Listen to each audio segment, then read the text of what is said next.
গতকাল এসেছিল পাকিস্তানের টপ ফেমাস একজন সিঙ্গার, তার নাম হচ্ছে আতিফ আসলাম।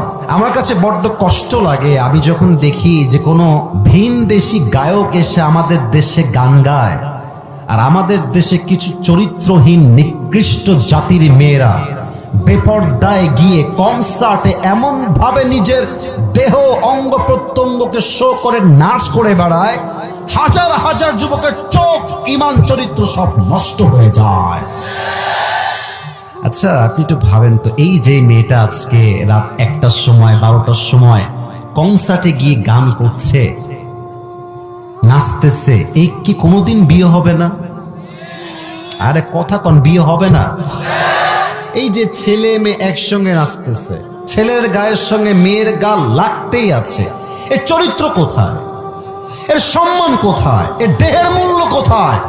আজকালকার মেয়েদের কাছে তার দেহ এবং সতীত্ব এতটা সস্তা হয়ে গেছে, মনে হয় চায়ের দামের মতো সতীত্ব বিক্রি হয়ে যাচ্ছে যুবক ভাইরা আজকে।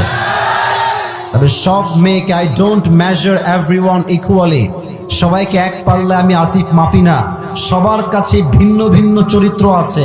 তবে একটা কথাই স্পষ্ট, যা রাত 1টার সময় গিয়ে কনসার্টে গিয়ে নিজের দেহকে প্রদর্শন করে নাচ গান করে বেড়ায়, সেই মেয়ে যেই হোক না কেন ভদ্র ফ্যামিলির সন্তান সে হতে পারে না।